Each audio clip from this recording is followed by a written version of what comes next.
Greetings and welcome back, everyone, to the 102nd episode of The Angry Chicken, a podcast about Hearthstone, Heroes of Warcraft. I'm Garrett Weinzerl, and with me tonight is Willie Dills Gregory, and our special guest for this episode, Mr. Kripparian. Welcome, Crip. Oh, thank you. Glad to be here. Should be pretty fun to talk about some Hearthstone. We're a pretty interesting time right now. It's usually pretty fun to talk about it, but a couple weeks after an expansion launching is a particularly fun time to sit down and have a little chat about it. So thanks for joining us this week. Oh, thank you for having me. Yeah, this is exciting.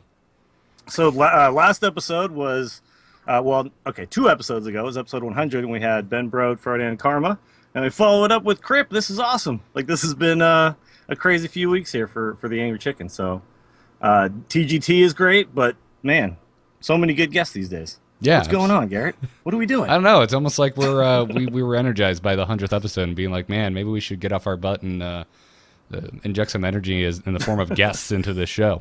Well, we've asked people who they want on the show, and you're definitely one of the people that people have clamored for a little bit.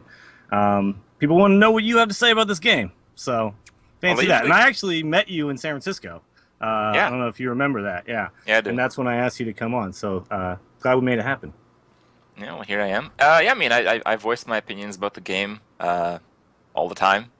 And basically get any chance I can to talk about the Hearthstone. It's a really interesting game, and there's always something going on that puts pressure on what we think is the normal game of Hearthstone. So after an expansion is when all the craziness happens, when there's always something fun to talk about. That's one of my. You have a different take on the game too, which I'm excited to hear about. Yeah, that's one of my particularly favorite times to kind of be playing Hearthstone is the few weeks after an expansion or even an adventure. I like the weird shifting meta and not really being sure about what I'm about to get into.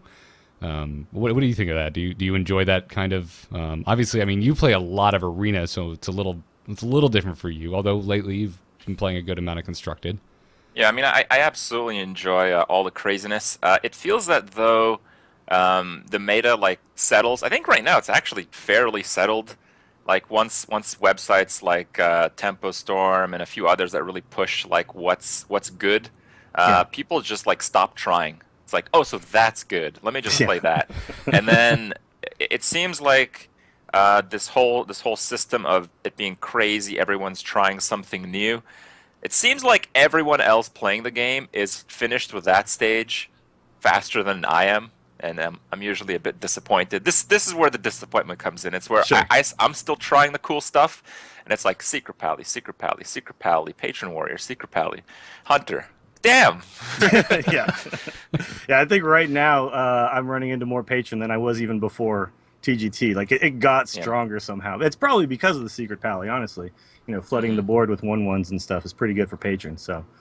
It is kind of annoying how fast the meta settled this time, which I don't feel really happened with GVG. It seemed like there was more of a dust up with GVG than there was with TGT.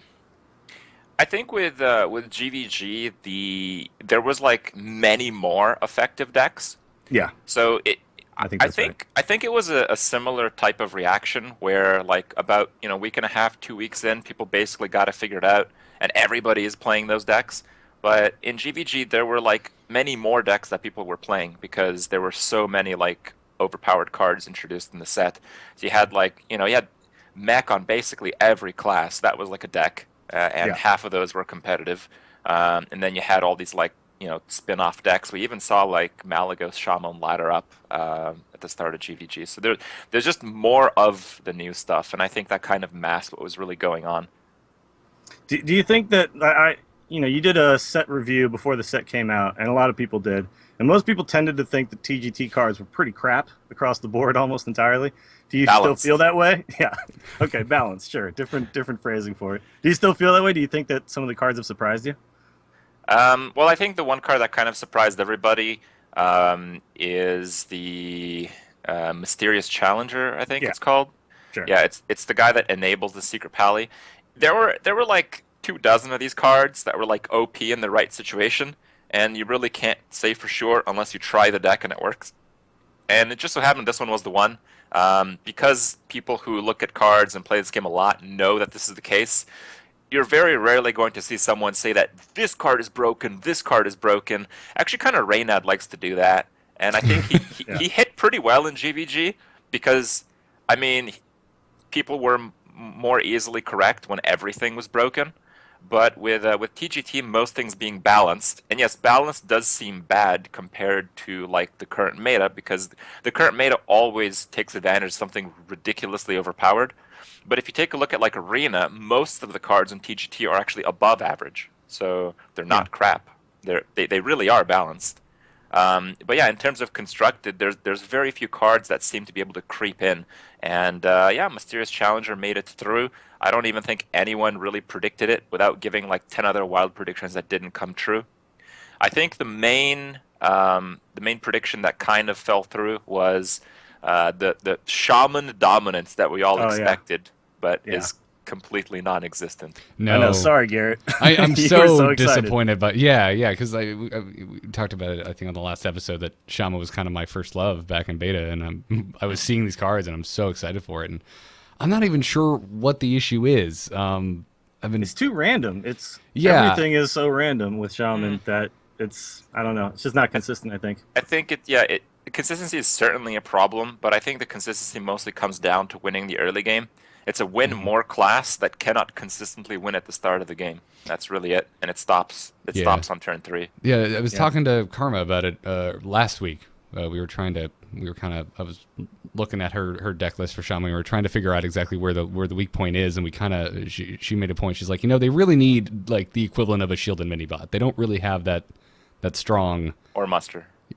Yeah. Everything you do that's really strong at the beginning overloads you on the next turn, and when you overload on turn 1 or 2, you're screwed. You lose like 33% of your mana for the next turn, and that's just a huge deal. But you can make a totem. Totally off script by already. By the way, we actually have questions for you. Now we're just like chatting up about Hearthstone.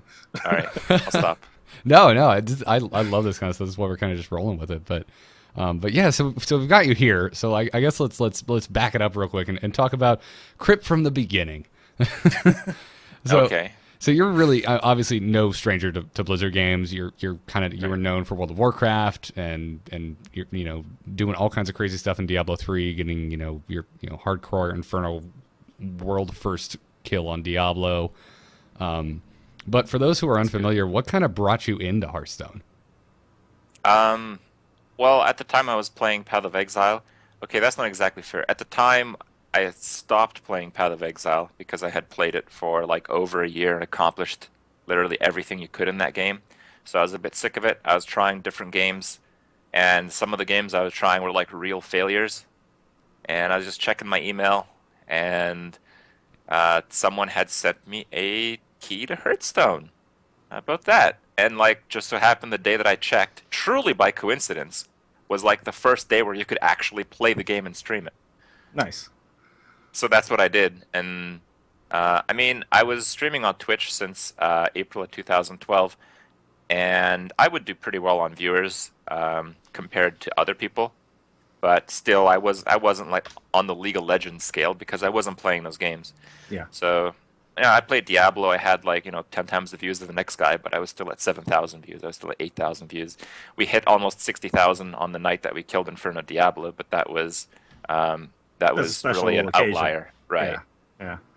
So most of the previous year, I was playing Path of Exile 3,000, and I was certainly enjoying it. But I was kind of over that game, looking for different games. Some games, a lot more people had a lot of interest. Like, people really liked to see me play Dark Souls, but man, did I hate that game.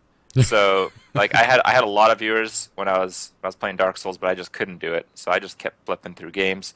And the first day I streamed Hearthstone, I got like 12K viewers, and that was just really, really surprising to me, because it was just, Hearthstone's an awesome game, but the amount of fun that I was having was, it was comparable to like other games that I've played. It's just it really grew, and I think more than anything, Hearthstone is an amazing game for the viewer experience, because they get to see what the strategy of someone else is. They get their own opinion, and they're immediately satisfied on the results. Was I right, or were they right? And if they were right, how were they right? So it's a very engaging type of experience for the viewer and for the player. Blizzard's just doing a great job keeping the game fresh, keeping the game updated, And I mean, I'm no stranger to card games. I mean, I played every dumb card game. I spent so much money when I was a kid. I think I played Magic on and off for like a decade. I have like a carton of like a dozen like long boxes of cards and binders, and I mean, I know that stuff. And I mean, I collected all those cards just as I did in Hearthstone, mostly for the fun, because all I really enjoyed doing was playing Friday Night Magic. So Yeah.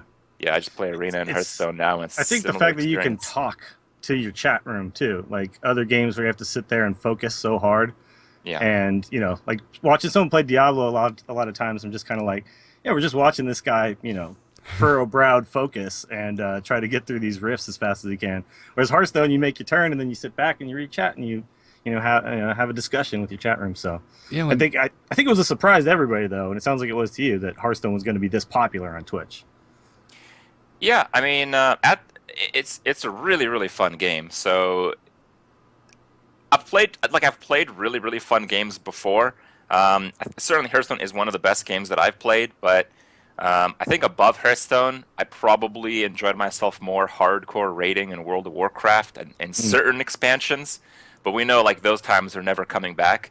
So like I've experienced like the height of like absolutely crushingly addictive gameplay, Yeah. and Hearthstone's certainly up there.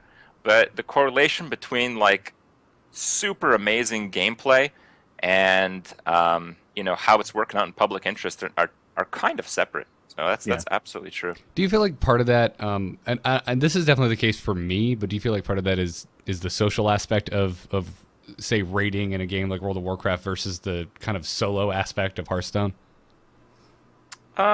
Perhaps. I mean, that's absolutely the one thing that I did learn in World of Warcraft. It was to, um, I mean, you have to be as good of a player as you can be, but in the end, it doesn't really matter. You're 1/25th of the Yeah. reason your guild is successful, or Right. let's say 1/15th, because usually some people don't really matter what they do. But Shots yeah, fired at still, your old you, raid you group. you needed you needed like a lot of teamwork. You needed good communication. It wasn't your ability to play the game. It wasn't your ability to play the game with the top 5 people in the world. It was your ability to play the game with uh, good enough people and work as a team together to come up with a better result than the other guys. Hmm. Yeah, I think World of Warcraft doesn't really translate well to Twitch at all. Too, it's just Right. it's I don't know. It's just one of those games like yeah, you're listening to other people interact with each other. So, I've tried to watch people play Arena and PvP, and I do it, and I understand what's happening, but it's still just not interesting at all. It's Yeah. just it doesn't the experience doesn't translate well at all. And in Hearthstone, it's like yeah, you're right. Like the chat room has their own idea of what the best turn is, and then you have your own idea, and then they get to like say "I told you so" if it's if your turn sucked or you missed legal, all that kind of stuff. I think that's really like the crux of what makes Hearthstone so Yeah. interesting to watch. There's also that enjoyable RNG experience. Sure, Oh, yeah, absolutely. yeah. You always like to say people want to watch other people suffer, and I think that's definitely true. When you get the crushing RNG, that makes everybody have a good time. When you get crushed too. Oh, absolutely. It's part of the reason I don't stream my own gameplay all that often because I get so salty when I lose. It's bad. But that's what Yeah. the people want, Garrett. They I- want to watch you rage, man. You know what? The few times I do stream, I get letters from people like, "Dude, it's not cool. You're kind of bringing everyone else down." So it makes me feel even worse. So I just All right. I stick You're to the just talk. saving everybody else. I I stick get to it. the talk shows because when I'm not in the heat of the moment, I can keep a level head in the discussion. But man, when that rag hit, misses my 6 other minions and kills me for lethal, you don't want to be in the same room. It's not good. Should have had a 7th minion on the board. You're darn right. You're darn right. I should have. Yeah, it's your own damn fault. Misplay. So obviously there had to be a time, as with everyone like you and like us making podcasts, before you started creating content. So what was your motivation? Why and when did you go from being a guy who just enjoyed and played a lot of video games to being someone who makes videos and posts them on YouTube and streams on Twitch? Right. Well, it really happened during World of Warcraft, but I kind of have to back up a little bit. I mean, I played Dark Age of Camelot, which was an MMO before World of Warcraft. I played that for 7 years. I actually didn't play WoW when it came out. I played WoW at the end of the Burning Crusade. I played Dark Age of Camelot because I think it was just like the best MMO. It didn't deliver on the raiding experience as World of Warcraft did, but again, I have to agree with you guys that the social aspect really pushed World of Warcraft's experience above the other games, even though I felt it wasn't like on the same level as a game. Sometimes it doesn't actually matter whether you have the more polished, the more intriguing game. It matters what end experience you deliver on. So in Dark Age of Camelot, it was heavily a PvP game. And above actually playing the game, what I enjoyed most is watching other people's like highlight PvP videos with like death metal. And I mean, this is at a time when the internet wasn't very polished, so there was like certain like website hosts where you'd find these, and you know, people who were like really into PvP and really into this community aspect had like their own collection of videos they downloaded. People would like share them even. It's like, oh man, you have like Gladrick's third video? I couldn't find that online in like months, you know?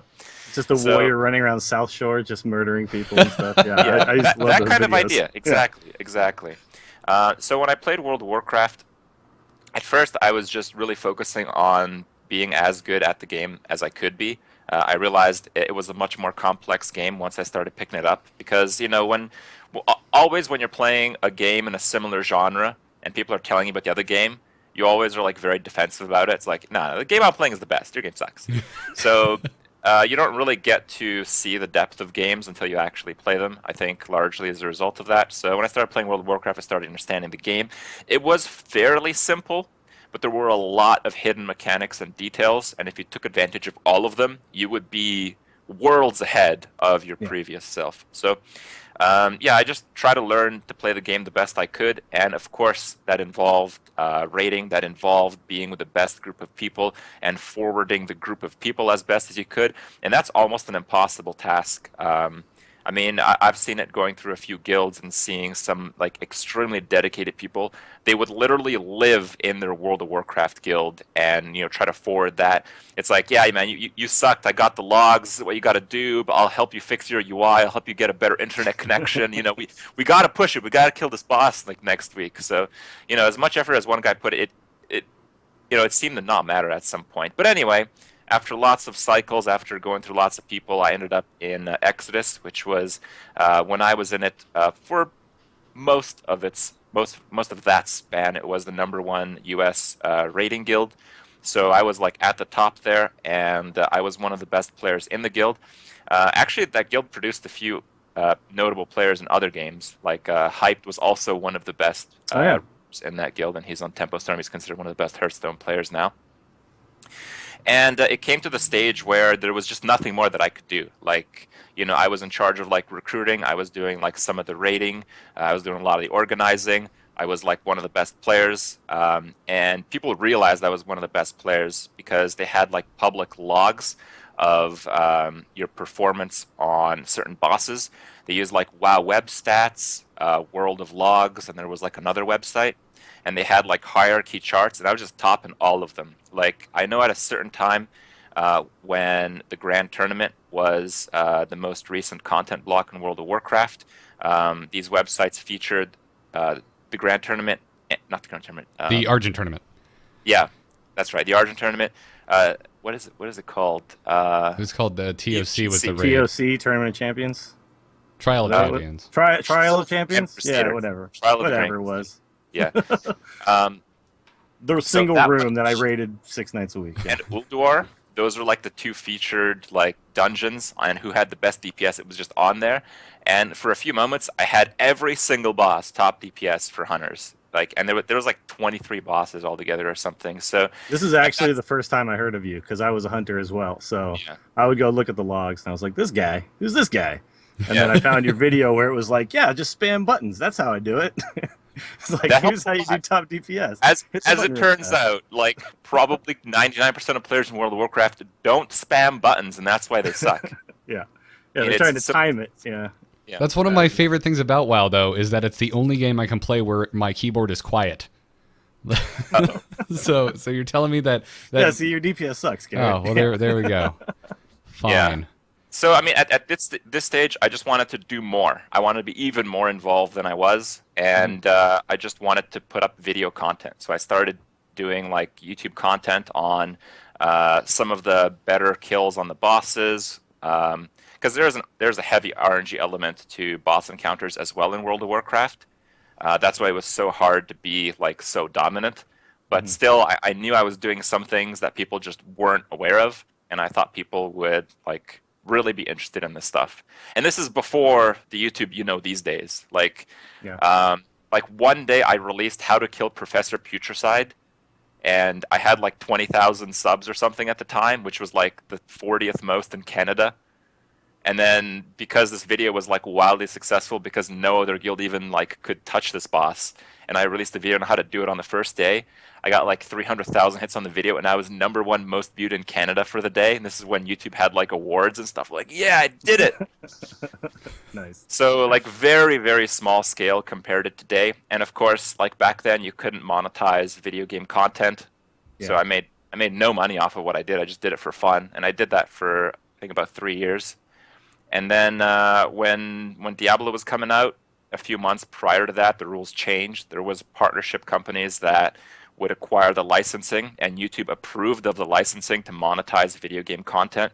It was no longer a given that the developer of the video game owned all of the content that related to that video game. This is actually a huge turning point too, because Right. like what we do too, like anybody who does anything, there was a time where it was like, yeah, you can't monetize this. This is Blizzard owns this, Yeah. and yeah. Like some people remember like Athene videos. Athene would Oh, like jeez. have mostly just Athene videos, and for like 10 seconds in the video, you would see the camera go to his screen and move Yeah. away instantly. And that's why that was going on, because it was no longer his content if he filmed it for a longer period. So yes, some really weird stuff, and all these changes made it so YouTube grew big time in the gaming scene. And I had a little bit of a head start because I was just doing it for pleasure for so long. Yeah, you do seem like a little bit more of a throwback when you watch Twitch too, because like no music playing. You just for a long time you just had your camera in the corner with like absolutely no border. There wasn't a whole bunch of graphics. Follow Right. Kripp here, do all this stuff. And nowadays that's just not the norm. Like you click Yeah. through the Hearthstone stuff and you see you, and it actually kind of stands out because of that kind of stuff. Just how stripped down and bare bones it really is.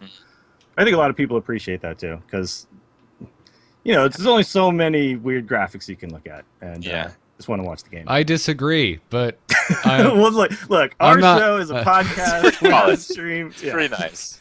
Garrett's an art. Garrett's I, an We'll uh, safe in this frame. I might make some side money making overlays for people. Full disclosure. I'm going to shift completely now, and I'm just going to ask a question that I think a lot of people, like especially people with OCD, probably have, and that is, when are you going to push the button, Crip? When are you going to actually dust all of your extra cards? For people who don't know, you have like 500,000 dust or something at this It's like point. 250. Oh, okay, all right. It's an insane amount.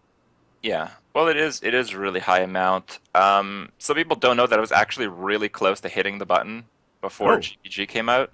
Okay. I was like 30,000 away. And 30,000 is not that much, because it's not like you need 30,000 more dust. It's that you need 30,000 more dust or the cards that you'd otherwise be crafting, which in the process you'd naturally get, because I would get all of this through playing Arena. Yeah. So, I mean, that would be like maybe 3 months. So when GVG came out, I was like 3 months from hitting the button. And GVG made it so I needed like an additional like 420,000 dust or something. Okay. Oh, You jeez. realize this is going to keep happening, right? Like, at some point, you got to just push the button, right, and break the Right, game. And, right. Well, in the grand tournament, what I try to do is I just try to really overbuy packs, not so I could get closer to the goal, so that TGT wouldn't become like another GVG expansion to make the goal again impossible. yeah, Like, the time between the Blackrock Mountain coming out and TGT, I basically more than covered that ground. So if every expansion is Blackrock Mountain, just through playing Arena, I would eventually accumulate every golden card in the set. It's just these like really big expansions are just soul crushing to people who have this goal. yeah. It's a tough goal. I mean, you've clearly like done a big chunk of the work that it's going to take to get there, but I don't know if I don't have the fortitude that you do to not be able to. I would have to push the button. I just would have to push the button. I can't look at that number. Yeah. So back to streaming. Do you think it's something you're going to be doing for a long time, forever? Do you have other kind of goals and aspirations? What do you think about streaming as a profession, as I guess as a whole? Yeah, I mean, it's going well. People are interested. I'm interested. It's fun. I mean, it's basically playing games. I don't even play games off stream anymore. So it's just whenever you play games, you let people watch you and you talk to those dudes, and that's basically the experience. And I know some people hate streaming because they don't really like that aspect of it at all. I've certainly heard that opinion, but I'm just not that kind of guy. So it's very easy. It's very natural for me. I don't really expect it to end anytime soon. I have cut back on streaming. I mean, when I started streaming, I streamed for about 20 hours a day for like 2 weeks, and then I realized I needed something called sleep. Yeah. So then it was like 12 hours a day for a few months, but that was still a lot. And I mean, I would notice it on my health. So then I did like 10 hours for like 2 years. And then I did like 8.5 hours for like a year and some change. And now it's a little bit less than that because there's so much like real life craziness that's going on top of the fact that I'm putting way more time into YouTube content. And I'm also way more involved in tournament events and stuff like that. Yeah, it's impossible to do all of that together. Yeah, I I am seeing you all over the place. You're quite busy. Yeah, I mean, I spend like 14, 15 hours a day on what you guys see. Yeah, but do you think? I mean, do you see the future of like this kind of stuff? Like, it does seem like at this point it's growing kind of an exponential rate. Like just that it's being taken more seriously now. If you were to tell like somebody, oh yeah, I play video games and people watch me and that's my profession. Like, I think a lot of people would go, well, there's a shelf life on this. Like, do you think there's a shelf life, or do you think we're just like at the beginning of something that's going to be here forever? Yeah, it's just impossible to really tell. Usually things just have a cycle, but you can never really tell. Like, a good example is like when you play a video game. You often get to that feeling where, man, this is the best game ever. I'm going to play this game the rest of my life. But if you really take a step back, it's just not the case. Like every game lasts a so number of years, then the experience is diminished or gone. Like in World of Warcraft, for instance, in Wrath of the Lich King, I was like, I will play this game every single day for the rest of my life. Then Cataclysm came out. I'm like, wow, I want to quit. So, you're not the only one. That was the first time I ever suspended my subscription. Was Cataclysm. I was like, I'm done for a while, guys. I killed Arthas. I'm good. Does anything about World of Warcraft still have any kind of pull on you? Do you think you might ever come back, or do you think you're just done? I came back from Mist of Pandaria. I joined Midwinter. They're a really great guild. I think they're the only guild I've ever encountered that didn't have like a hardcore military style approach to managing people, and was actually good enough to down bosses in an efficient way. So they're very unique in that sense, and it's great on them. And I think they still have that great aspect about them. My point is, I really enjoyed the experience with them. I really liked the game, but I could not stand like farming anymore. It was just too boring for me, and I think it was too boring for the people watching that I just decided I'd try something else. I mean, I think that's the cycle of World of Warcraft. The game is just really long in the tooth at this point, I think, and they've changed so many things. It's not even the same game. I still do a podcast about it, so I kind of like I have to play. But I'll tell you this: it's gotten the least of my playtime. Now I log in just to do the things I kind of have to do, and then I'm like, cool, done, I'm out, and then I go back to like the stuff I like. So, yeah. Oh well. Rip. Wow. Rip. I still really like WoW. It just also is pretty low on the end of my game time. Don't tell Scott I said that, by the way. Well, yeah. Next week, everyone Dills will be served a pink slip from his World of Warcraft podcast. Yeah. So steering the conversation back to Hearthstone, we talked a little bit off script at the top of the show about TGT, but I don't know, we haven't really poked Arena yet. So why don't we do it now? How do you think TGT has affected Arena? Are you happy with it? There's been a lot of chatter in the last week about that subject. Well, yeah, obviously I think about it a lot. I think I actually made a video already about it that's like coming up in like a week, so I guess there's some spoilers on that. But in Arena, the main shift is that whether or not Mage is no longer the best doesn't actually matter. It's just that Paladin is perceived as the new best class. I also think it is, but I think it's too close to tell. But the perception has shifted so drastically that when you play Arena, I think you actually encounter more Paladins than you used to encounter Mages before TGT. And you basically played against all Mages after like 6 wins. So that's basically what I'm talking about. You're playing against like almost all Paladins after like 6 wins. And before that, there's probably more of them than used to see Mages. So this is kind of like similar to a meta shift in Constructed. Often Arena underwent smaller changes, playstyle changes perhaps, just as new cards are introduced. But with the big predator being the Paladin, that changes completely which classes work and how certain cards work and how you value them. Because Paladin is one of the most interesting classes for Arena. You're like the most dominant for board control in the first like 4 or 5 turns. But they don't have finishing cards. Like Paladins don't have Fireball. They don't have like big board. The Consecrate doesn't really work. So against Paladins, you're like always going to be losing in the first like 4 or 5 turns.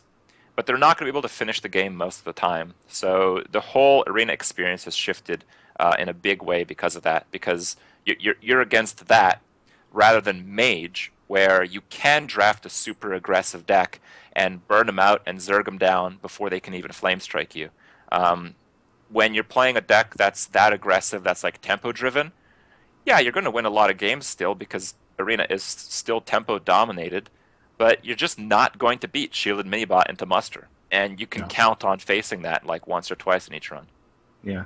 I think this is also why Rogue has gotten a lot stronger too, is because I think Rogue is really good against Paladin. Because you think about like your dagger, your hero power is essentially worth 2 Paladin hero powers. So as you get to the late game, you can just kind of outpace it. Whereas like a priest just can't deal with the 1/1s as they continue to pile up and stuff like that. So do you think that it actually? Because a lot of people predicted that it would slow down. Like GVG kind of sped up Arena, I thought, in a pretty big way. Do you think that TGT has actually slowed it down, or do you think that it's not really shifted as far as actual speed of the game? It hasn't shifted that far, but it has slowed down. I think basically it has slowed down, but I think people expected that it would slow down more, or people are exaggerating the fact that it's slowed down. And it just has to do, again, with Paladin being the most dominant class. You can't speed up your deck because you're just going to lose against Paladins. That's really it. So you're drafting premium early game and more mid-game than before, which makes most decks mid-range tempo rather than just tempo. Yeah, no, I agree. I think the 1-drop has gotten a lot more powerful too, because if you can play something on turn 1, a lot of times you can actually keep up, and if you can't, like if you skip turn 2, that's just it. You might as well just concede, I think, at this point. But it's interesting. Paladins are just not that aggressive. Like there's no like Paladin big hitters really. So I think everybody the comeback can get potential is actually higher than before, even though the board clears are fewer. The chance to come back in the game, just because you're usually against the Paladin, is more likely. Like if you have a Yeti and they don't have a powerful 4-drop, they probably will. But you know that means you can slowly start to catch up in the game. If you play like a pit fighter on turn 5. And they only have a 4-drop, that means you still continue to catch up in the game. You don't really need the board clears because they don't have any finishing potential. I had that exact experience in one of my games just before the show. Dropped a pit fighter against Paladin and just reined back control of the game. Which I played. I like that better than what Mage was, for sure. Which was, oh god, that's it. And now I can't play anything because Flame Strike. And now I can't, Right. Well, Mage was like, if a Mage would have this opener on you, if a Mage dominated your turn 1, 2, 3, 4, you're dead, because they're just going to go face with everything for the entire game and count on drawing a Fireball. Yeah, pretty much. All right, so let's talk about what we would like to see from the game. This is the beauty of not actually being a dev and being somebody who just talks about this stuff, is that we get to like come up with whatever the hell we want and put it out into the world. So what feature or change would you like to see in Hearthstone? Like kind of like the thing that you wish they would do, put out. You know, we've talked about tournament mode on this show a bunch and things like that, but I'm curious to know what you would do if you could change anything. All right. I mean, this is a really big question, so what I'm going to say here probably isn't like the best thing I can come up with. But I think the Tavern Brawl system needs to be like advanced a few times. Mm-hmm. Like, I don't know, it would be nice to have a second deck, maybe a third deck. Yeah. Also, some of the Tavern Brawls I feel were a bit lackluster. I understand that we were like in the early stage of the of the brawls, so you know we're testing a few things, we're seeing what the response was, how people approached it, that kind of stuff. But I think they could put more effort into coming up with like more awesome Tavern Brawls. Yeah, it could be a little wilder than it currently. Yeah. Like, it seems like a little Right. bit. It's like, yeah, we're here. Here's more mana. Like, It's. I mean, I'd I just do still something crazy. love doing Tavern Brawl every week. It's just I realize the potential, and I realize there's more room to advance the system in. And for me, I think I would really enjoy that. I mean, they could even do like 2 separate brawls each week if they had enough people playing it. But the amount of people playing it really relies on them putting more effort into coming up with cooler brawls and a few other like quality of life features. So I think there's a lot more to improve in the Tavern Brawl system. Maybe even doing more creative rewards than winning your first game gives you a pack. I think that's actually a reason why people don't continue playing Tavern Brawl. I think people may not want to admit it, but you know they play the game a little bit, and once they're not getting rewarded anymore for what they're doing, they're just going to do something else, even though they're having fun. You just want something, you know. Even though they're having like a lot of fun in Tavern Brawl, if they just got their pack already, they might just go play ranked to like maybe get. It'd be interesting if there was like a brawl meta that would actually develop each week, you know. Be But cool. there really isn't, because you're right. I generally play it, get my pack, and then I kind of bail, unless it's something actually interesting, like the one where the spells summoned minions. I thought was pretty fun, so I played a lot of that. But outside of that, it's like, okay, cool, got my pack, switch to my other account, got my pack. All right, I'm out. Now, Exactly. if you got a more robust reward system in Brawl, though, you know that day will come where the web spinner Brawl will be repeated. I mean, are you gonna want to feel like you're kind of forced to replay a less than optimal Brawl because there's more rewards to gain? That's kind of where my head goes. It's like, well, Tavern Brawl seems like the most casual mode in Hearthstone, and I like it a lot. When it was announced, I was like, oh, this does not sound exciting. And after playing it, I'm like, oh no, I get it now. This is it's kind of recapturing the fun of Hearthstone for me, especially once you kind of go try hard. It's hard to kind of break out of that mindset. But there definitely have been weeks where it's like, man, this is kind of lame. I'm kind of glad I can get my one pack and get out. Yeah, you're playing coin flip essentially with some of them, and that's not very fun, I don't think. Sure, it is. That's why you play ranked. Yeah, so I'm going to work on my new game called Coin Flip, where you queue up, and then you flip a coin, and then you get a star, you lose a star. It's going to be great. People talk about a healthy meta where there's a lot of classes and good competition. What they're talking about is like 50% everywhere. So. Yeah, I guess that's a good point. Yeah. There's also just a lot of like cool little things. A lot of it has to do with rewards, not necessarily tangible rewards, but like I think like 20 months ago, you know, I pitched to the devs a suggestion of maybe wins in arena should count towards your golden portrait. You know? Yes, please. I'm with you that would on be that. okay. Like that. Why is that a big deal? You know. Yeah. And it's Ben another... Brode kind of cleared it up. They want arena players to play ranked when he was on the show last. But that's not exactly fair because the opposite of that isn't true. Like, what's the incentive for constructed players that want to play arena? No, Cards, you're absolutely right. That's their argument. It is. There's another Not side. really. You have to be good at arena for that. I know. Yeah, exactly. People feel like they're throwing money away if they play arena when they're not good at it, right? And I've had this argument with people. I'm like, all you actually need is like 5 wins on average to be an infinite player if you just play like one run a day because you get quests and stuff, and you can get your gold that way. And everyone's just like, no, so I'd just rather spend 100 gold on a pack. ADW CTA put the argument in reverse, and if you consider if golden portraits were only rewarded from wins from arena, and then it would work in ranked and arena mode, and ranked players could never get golden portraits, like that would be an outrage. Right? Oh yeah, no, people would lose their mind. Do you think? And I don't necessarily agree with what I am about to say. Playing devil's advocate, do you think part of it is that there is a somewhat of a mindset that people look at arena and see that there's either a money amount to enter or a gold amount to enter, and if they put something behind that, people would see it as a paywall to any type of achievement? What? Since you have to pay gold or money to get into arena, do you, say in this hypothetical situation where you could only get your golden portrait from arena, that the reason people would be outraged is not because they dislike playing arena, but because you have to pay money or in-game currency. Pay to win. Right. Yeah. Okay. I can understand that. Sure. I just feel like though that people just think of constructed as like this is Hearthstone Prime, and then arena is like and then there's this other thing you can do called arena, and I mean it wouldn't be very hard to like here's what you can do, right?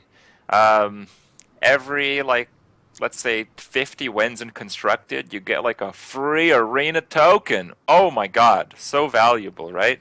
I mean, what's the big deal to have the reverse happen? It's nothing. It's so easy to make it happen. It is a weird thing. When we were talking to Ben, it became very clear to me that Blizzard looked at it as, we want people to play constructed whether they consider themselves the arena community or not, and not the other way around. And I always consider myself more of an arena player, and because of the way they've structured the game, I actually now have more constructed wins than arena wins, and that wasn't the case for a really long time. I essentially just queued up arena. That's all I did. I'm still not even close, though. Yeah, well, you're a little bit different of a case, I think, but yeah. It's a little bit frustrating, I think, and that's what like Adwakta's video kind of summed up, which is we don't feel like you're catering to us right now. If we just want to play arena. So anyway. Poor arena players. I would very much like to see arena get some love as well, but it sounds like hopefully it will be getting some love. I mean, some of what Ben mentioned last week, especially in regards to Warriors, sounded very optimistic. Yeah, it did. I mean, some people I think misunderstood because I did make a video about that as well, talking about how at the end I was just left with a feeling of just a ton of optimism, and people didn't really get that from watching your podcast. Okay. But like the thing to keep in mind that I think people just didn't realize is, this was being talked about. They were like moving forward with this issue for the first time ever. This is optimism. When they're talking about how they have devs that are exclusively arena players on their team, like I don't know about that, but like maybe they hired him like last week. That's great then. Yeah. I think the last time we had any news was when it was 9-12, right? And I think that's like really the last time arena was really even changed, done anything to. I thought the whole like, oh, by the way, TGT cards are picked more than anything else was the big shocker for me anyway. Yeah, that was really cool. Absolutely. I agree. Garrett, I think we should move into strategy while we still have Crip. I think we should too. We can for like 10, 15 more minutes at the most, maybe, and we should just we got to talk about Crip to Legend here. Yeah, we can do strategies in front of news this week. That's no problem whatsoever. Right. So yeah, because Crip, you're a busy man. You got stuff to do. So let's. That's okay. I can be on for a while. No worries. Let's talk about let's get into this week's strategy discussion. Hit it very hard. Wanna blow something up? Man. Time to pay! So this week, as Dills mentioned, we're going to talk about getting to Legend. Since, Crip, you recently did it, and it was kind of a big deal because if people haven't gotten that vibe already, you're kind of a big arena player. Yep. Well, it had become a thing, right, for you because you've been playing for a long time, one of the top streamers. Right. You never really made a real concerted effort to get to Legend.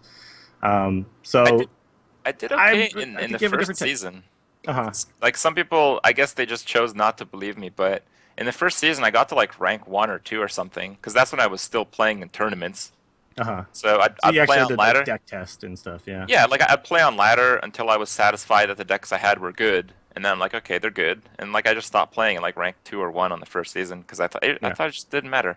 I know I got there with the first iteration of Control Warrior. It was the Alistraza Gorehowl OTK Control Warrior with Gadget and Auctioneer and Inner Rage Execute combos. Just crazy, crazy stuff.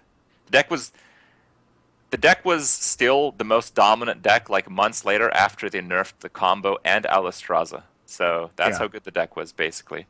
And I went like 34-2 with the deck. Jeez.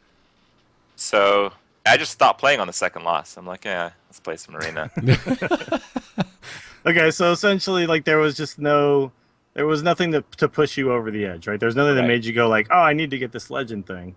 Yeah. And then conveniently, you hit legend the first month. There's actually ranked rewards, right? So, do you think that actually had something to do with it? Was that something that actually motivated you to Yeah, make the push? The main motivation was that at rank 5, you get some pretty sweet rewards. You get some golden cards. I'm usually playing to like rank 10 to 7, 6, sometimes 5, sometimes 4 anyway. Mm-hmm. Just because I like to test certain decks. I like to like explore my ideas, really. And I hadn't really played Constructed too much because, I don't know. I guess I just really didn't feel like it. But I decided I'd go for the rank 5. I know I've done it before. I know it's not really a big deal. I knew if I used a good deck, it wouldn't take much time. Mm-hmm. And I mean, it didn't take much time. What deck did you use initially? I went from rank 18 to 10 with Freeze Mage. I didn't lose Okay. a single game. I won like I lost my first game. I made Freeze Mage, like just regular Freeze Mage, played at like rank 18 and lost my first game against like a priest or something. Alistraza's the last card, of course. Yeah. So yeah, but then I won like 15 games in a row, and then I went like 3 losses, 4 wins. The next day it didn't work quite as well. I queued up against 2 control mages with Kazans, so I'm like, yeah, forget this. Then I went to Control Warrior, which is like the only deck that historically I've been able to play and not feel miserable. Uh-huh. Well, it's fun to drop legendaries, yeah, right? So, it's a fun deck, exactly. It's a different experience from Arena, and it's still pretty fun. So I went with that, and yeah, I think I did really, really well again. I got to rank 5 like immediately, and then I decided, we were winning like almost every single game anyway, so let's just play some more. And I was still doing really well, but I think on average the game duration was 20 minutes. So Uh-huh. I realized like I was not going to get Legend in time for TGT release, and I knew when TGT was being released that I'm just not going to bother. I'm not going to care. Like I'm going to play whatever I want, and I'm probably going to go all the way back down to rank like 10 You're or gonna something. bust out the Dreadsteed, right? And then Right. yeah. No, that's what I played. I think I played like Yeah. a few games of Dreadsteed. I think I played a few games of like whatever. I played like 2 games with each of like 6 decks, and I made all the decks in 20 minutes. Yeah. And I went from rank 3 1-star to rank 2 1-star with this. So I'm like, Yeah. wow, really? Like I can play this and rank up. So the next day I'm like, yeah, let's do this. So I chose the best of the few decks that I made, which was kind of like a beast-oriented hybrid hunter. Yeah, or it's a mid-range Ram hunter, I guess. Wrangler mid-range type of thing, right? I played Yeah. a lot of games with this deck actually right after I heard that you hit Legend with them. I'm like, oh, I have to try this. And people criticized that it was a worse version of Mid-Range Hunter, and it's probably true, but it was still pretty good. Yeah. And the only reason I played it was because it was different. I was struggling a little bit. I got to like rank 1, but then I was like winning like half my games, so I wasn't really moving up after like 4 or 5 games. And I thought I'd take out the bear traps. The bear traps are holding me back a little bit because it just seemed everyone knew. Whenever it was bear trap, they knew it was bear trap, and it didn't do anything. So I switched the traps, and I switched like one other card just so it would be harder for my opponents to, even if they knew what the traps were, it'd be harder to play around them. So it's like harder to play around freeze trap and snake trap than bear trap, freeze trap. So I switched the traps around. I switched like 2 cards around. It was closer to the regular mid-range hunter. And then I won like 9 games in a row, and I was at rank 1 5-star. And I only needed to win 1 more game, but then I lost that one. And then I got there again after like 5 games, and I lost that one. And then I got there again after like 5 games, and we finally won that one. And it was on the back of a Ram Wrangler getting my first King Crush against the Control Mage. He lost Control, as it turns out. Yeah. Well, it can't be that easy, right? I mean, the actual final win, it's the final boss. You got to have a couple cracks at it. So, all right, well, what was the hype, though? Did you feel the hype when you were 1 game away? Was it like, oh, God, here comes Legend? I did. All right. And I think a lot of it was like just because I hadn't done it in so long, kind of the people's expectation of the results. I kind of felt it myself. Yeah. Like, man, I'm finally going to get it. All right, let's do it. I mean, truthfully, it didn't take that long. I mean, I laddered for 3 days and got Legend. That's the true story. I probably didn't even lose that many games. Do you have an idea of how many actual games it was? No. I think if people watch the stream again, they could check. I would say that it's probably around 80 or 90. But when someone asked me, I said it's like there's no way it's more than like 120 games. So yeah, that's a solid win rate then if you did in that few games.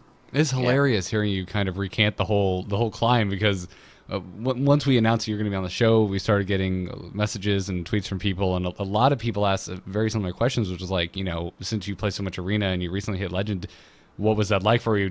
Was there some type of mental switch that you had to get into? And it sounds like you were just like, no, I just kind of want to have fun, and ended up hitting Legend. Yeah, that's really it. I mean, if on that first day of TGT I had terrible success with my makeshift decks, I wouldn't have gone for it. Yeah. So basically you approached it with the mindset of, if it happens, cool, and if it doesn't, at least I'm playing decks that I enjoy playing. Exactly. All right. I think a lot of people who like really put this on a pedestal and just try to grind and they play a deck they hate, but it's got the best win rate. This is what makes it a frustrating experience. And it sounds like if you could just let that go, then you can have fun and actually also get Legend. That is possible. I think it takes a lot more to do that, though. All right. I think if you play mid-range Hunter, just like the typical stuff you see in every tournament, if you just play like 300 games of that, you will get Legend every single season. You just might need a few weeks. Yeah. But will you feel good about it afterwards? I don't know. I think that's the thing. People do that. Yeah, sure. Well, I mean, we talk a lot about Garrett. on the show about finding the fun, because we get people all the time that ask, how it's funny, how much should I play ranked, how much should I play Arena, yada yada yada, what deck should I be playing, and I feel like we usually come back to, well, you should really do what you want. I mean, if that thing happens to be you want to get to Legend as fast as possible, you're probably going to have to net deck, and you're probably going to have to play a relatively fast deck. But if what you're trying to do is also enjoy your time while you're doing it, it sounds like they should take some notes from you, Crip. Play bad mid-range Hunter with Ram Wrangler. There you go. Which is one of the decks I'm enjoying the most right now. So it doesn't look the wild one. Yeah, I don't think it looks all that close to yours at this point. I don't know. I've gone back to the bear traps. I like the bear traps. They're probably more useful if you're not streaming, I think. Yeah. That's true. They usually take me by surprise, but it seems like whenever I played it, there was zero surprise factor. I was playing the Giants deck today, the new Echo Giants with the Frost Giants, and the Hunter had a trap up the whole time, and I was like, that's definitely freezing. And then I finally swung with like some other minion, and it was a bear trap. And I was like, man, I've been sitting on this Frost Giant for like 7 turns, and it's a friggin' bear trap. That is just so wonderful. Any chance you're gonna go for this again? Do you like? Do the rewards make you go like, oh, okay, let me get those sweet gold cards. I'll hit Legend again. Do you think that? Maybe. Yeah. Right now, I haven't really been drawn to one deck, so I'm not really laddering up too much. Yesterday I played a 30 legendary deck, so you can imagine I did not rank up with that. Sure. Yeah. Is that more viable now than it was when Total Biscuit was trying to make it work? Oh, yeah. There's a bunch more legendaries, right? So I won 1/3 of my games. I think that's pretty good. Wow. All right. Well, yeah. See, now you got the Dark Bane, Light Bane. You got like more options in the early game. So you have even just Gormok, just 4 mana, 4/4. That's pretty good. That's not bad. Yeah.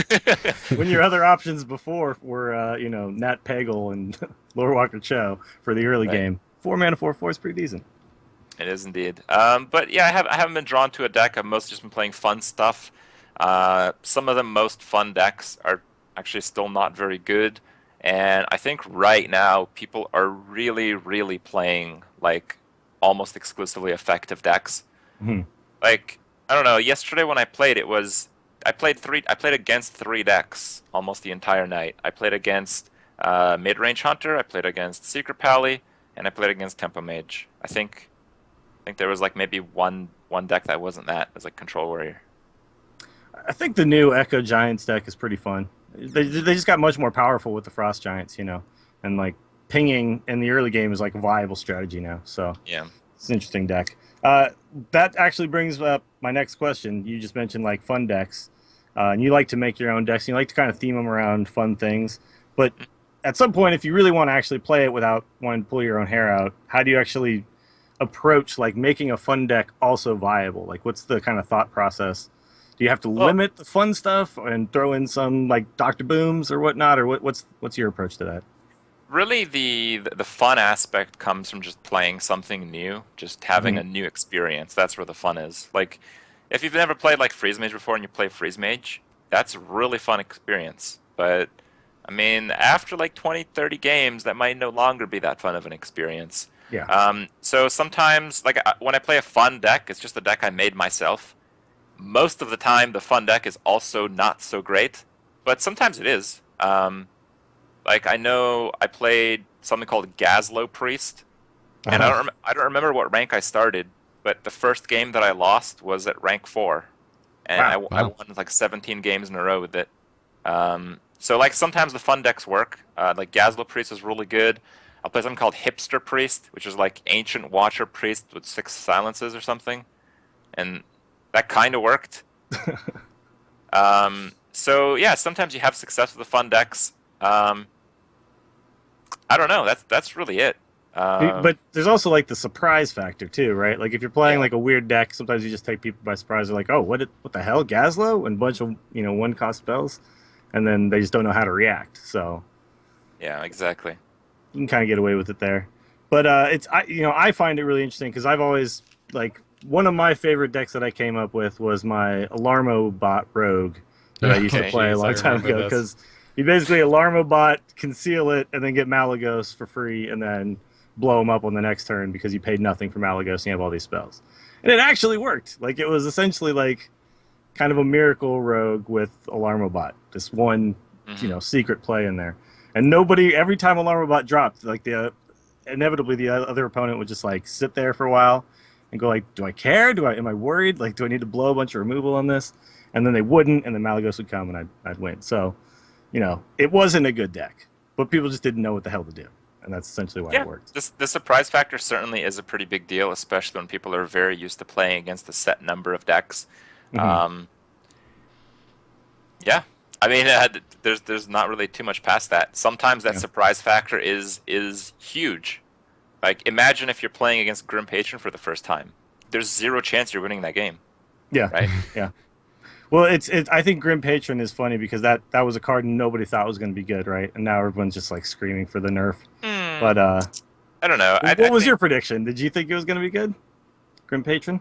Yeah, I thought it might be pretty cool. It might be useful in Warrior, but really, my prediction was based on the fact that Warsong Commander hadn't been fixed at that stage, yeah. which was everyone else's thought as well. So I don't really think that's a fair criticism on that particular card. Yeah.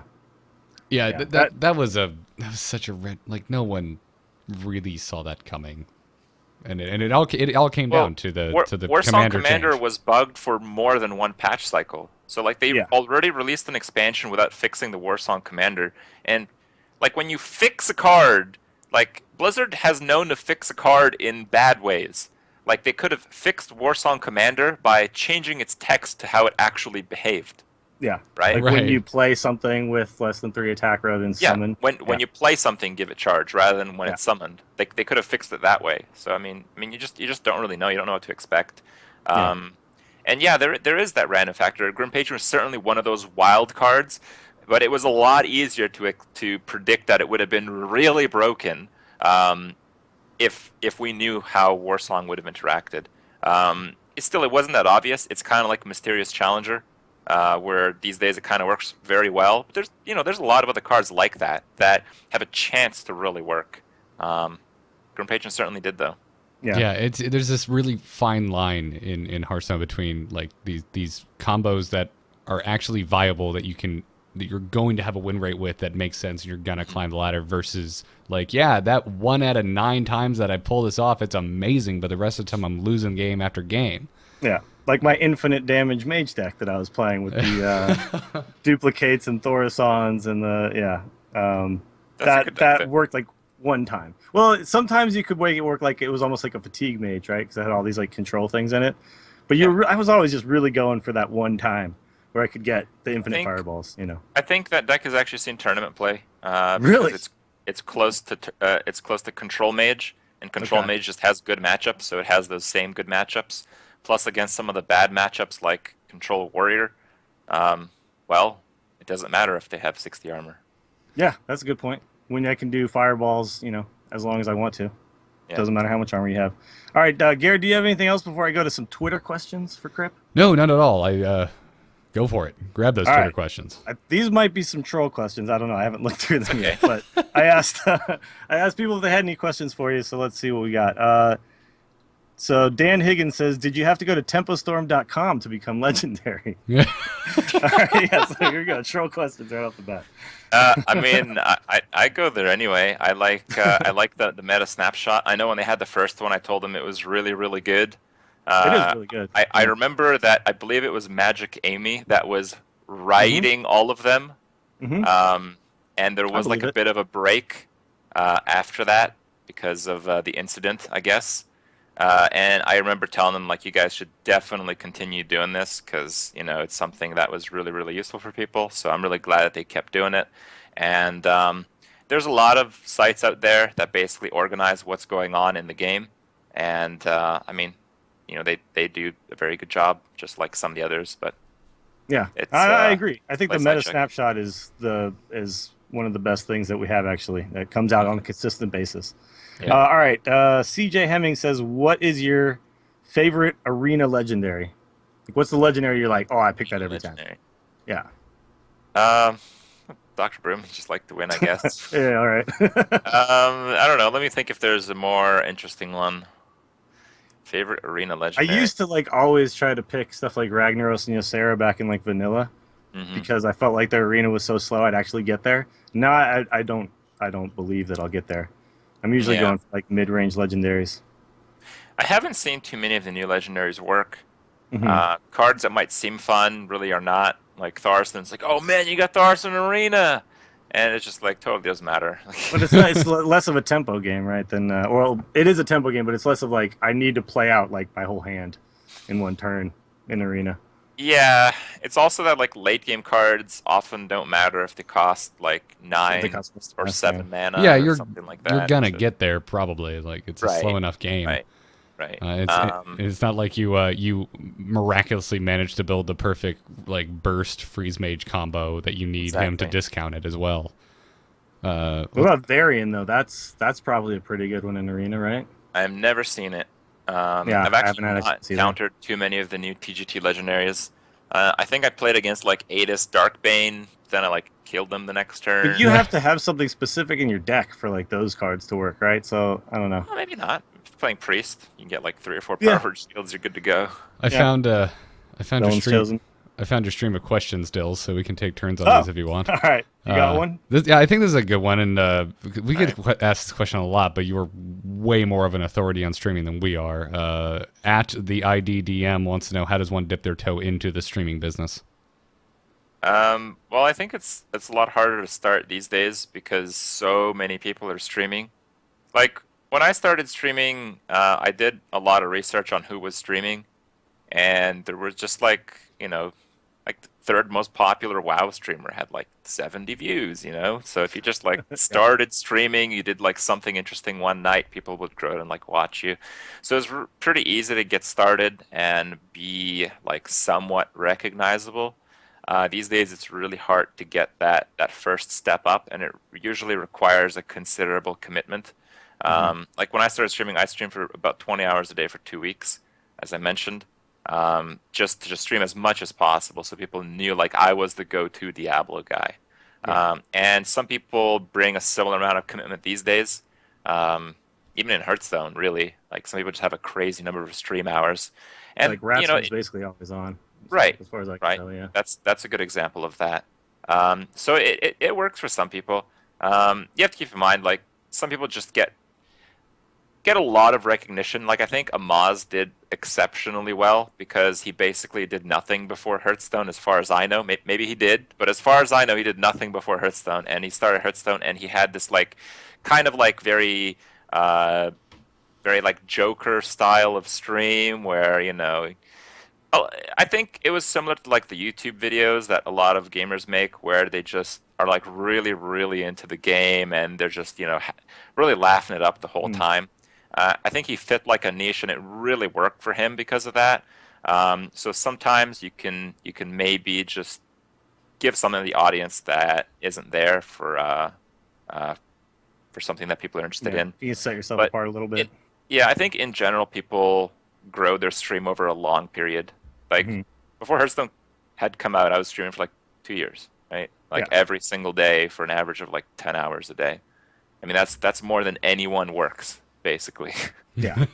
So apparently the answer is don't dip your toe, just jump in head first and do it if you really want to do it. You feel like maybe jumping on a new game, trying to be one of the first most consistent streamers before a new title would help?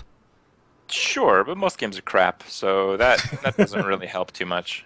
Yeah, Hearthstone was kind of like everyone just kind of hit this thing all at the same time. It was like, oh my god, everybody wants to watch this. This is crazy. Yeah. Like I watched I'd watched you before, and I'd watched Trump before, and the numbers were like, Trump was playing StarCraft, and not that many people were watching, and then all of a sudden it was like Hearthstone. It was just like boom, like he blew the hell up. So yeah, exactly. But yeah, I mean, it's not even just has to be. It's so rare for a game to be a good streamer game. Like, there are good games out there. Like when I was playing before Hearthstone, I was playing Path of Exile. Path of Exile was a great game, but it's terrible like stream game. So you need a game that's like good enough for you to actually enjoy playing, and it needs to be a game that people actually enjoy watching. And those two, there's basically no connection between those two at all. Yeah.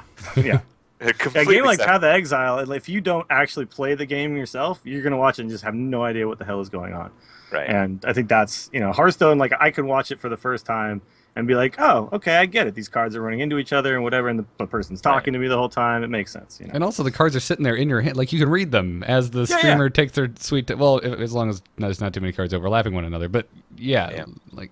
Yeah, you can kind of get an idea what's going on. It really is. It's funny because you mentioned StarCraft, which was kind of, I feel like, the first big game when Twitch launched, and I liked watching it, but there was such a huge difference between the streamers that were good at playing the game and also being able to talk to their chat and what the quality of that stream was versus the majority of people, which is it took all their brain power to play StarCraft remotely well and were pretty much incapable of being able to have a conversation with their chat room. So I don't know. When I watch StarCraft 2, it's kind of like watching like professional sports where I'm just amazed at what they're doing. But with Hearthstone, I watch it and I'm like, well, I could do that. Like I could play Leper Gnome on turn 1 and then, shielded Minibot on turn 2 and win the game. I could do all that stuff. I could lose to Crackle just happening to hitting me for lethal. Yeah. Totally. Yeah, no, and that's absolutely we're joking, but that's absolutely a huge factor in why Hearthstone's so popular. Yeah. All right, we got a few more here. Lynx, I gotta do Lynx's question. Do you really enjoy casting? You seem to, and you become really good at it. Yeah, I enjoy casting. It usually depends on how drawn out and what type of tournament it is. Like I really like casting like Challenge Stone and like alternate rule set tournaments. Even ones that don't have much of an alternate rule set, like the Archon League, is pretty interesting. Even though they are playing the same stuff, the rules in which sets up the games makes it more strategic with a lot more dynamics involved. But yeah, there's some stuff that's just kind of boring. Like when you do just regular Hearthstone, like best of 3 conquest, no bans, at like the 6-hour mark, you kind of want to do something else. Okay. But for the most part, at least most of the events that I I actually end up doing, yeah, they are really cool. There's definitely a reason why I do them, because either they're very significant. It's a huge prize pool. It's a big point in the game. Like the BlizzCon stuff is going to be huge. Yeah. Hopefully I'm involved in that. I don't know. We'll see. And yeah, others that just have a really cool rule set where you just you can't take your eyes off the screen. I think Constructed really needs some of that fresh elements, and a tournament setting allows you to artificially change that a little bit, and that's what makes it so cool. Awesome. On that, All right, on that one more, Garrett. Oh, okay. Can it be from me? Well, no, go ahead. But yeah, Go ahead. Go ahead. While we're on the subject of tournaments, this kind of goes, I guess, in line when we were talking earlier about things that aren't in the game. If you could do anything, what would you like to see change in Hearthstone? Do you wish that there was more of a maybe competitive side to Arena, that there was a way that we could run actual Arena tournaments and not kind of fake Arena tournaments? Yeah, it would be pretty nice to do that. Again, though, if you would put more attention into satisfying the needs of Arena players, that may not even be the first thing that you would do. But again, that's obviously a huge realm of improvements that you can make. I think that would be cool. I just don't know if it'll impact too many people. Like if you have Arena tournaments with like saved Arena decks, people will just like not play Arena. They just have like the best deck they ever drafted ever, and then they'd like take advantage of that. Yeah, there'd have to be some kind of weird tool set that the likes of which we've never seen in Hearthstone. So they'll take a lot of work. Yeah. But I think we've talked about on this show that some sort of an actual competitive limited format would be awesome. Where right now, of course, you queue up for Arena, but an Arena run is essentially like a standalone thing you do, and then once it's over, you just move on to the next one or whatever. Yeah. There's not like an Arena leaderboard or anything like that, and it would be pretty cool if we had something for Arena players to go like, hey, I'm a legendary Arena player type of thing. Yeah, and I don't even know if that's good. Like, if you do that, I think that actually takes away from some of the fun for Arena. Like, if you have a leaderboard specifically in the way that Ranked is structured, then you'll see, like, even more Paladins or even more Mages. You'll never see a Warrior in Arena ever, right? That's a good point, yeah. So, or Warriors. Yeah, I don't know. I hear people ask for like, oh, we should have an Arena ladder, and that's, I don't really want any of that. I kind of want Arena to stay the same. I would just like to have two wildly different formats in the esports side of Hearthstone. I would love to tune into your constructed tournaments where everyone's playing with decks that they got to choose whatever card they wanted, but I would love to tune into an actual Arena tournament. I think that would be just so wild. Because I think most people weren't even around when they made the current ranked system, but the current ranked system sucks. Like, it was actually better when it didn't exist, because you'd have like it's cool the way they have it structured, but in terms of the fun experience game by game, it's worse. Before the current ranked system existed, you had like bronze 1-star, 2-star, 3-star, gold 1-star, 2-star, and then like master, and then maybe like grand. It was StarCraft. It was a StarCraft system, basically, just kind of repainted for Hearthstone. I just know I'd play random crap, and eventually I'd rank up and get like master. I am sure I didn't have 50% win rate, but it wasn't that. It was the fact that like every single time I played against a different deck, and then when the rank system came out, I was just playing a lot of the same decks. Like people are just playing to win when they can see that they need to prove themselves in the game. And for a game like Hearthstone, I'm not sure that's a good thing. No, I agree. And actually, we had that question, but we kind of breezed past it. But in our questions, what type of ladder would you like to see? Would you like to see something like we used to have, like you just mentioned, or is there something else? I don't know. I know some people really like that. I know some people really enjoy. It's like, okay, so everybody's playing these 3 decks. This 4th deck is slightly more effective against the whole 3, based on like frequency. So they want to play that and grind out the ladder. And like some people actually really like that experience. It's just personally, I don't. I like the creative aspect of Hearthstone. And I think the way they've structured it by like implementing Tavern Brawl, I think that's a good outlet for it.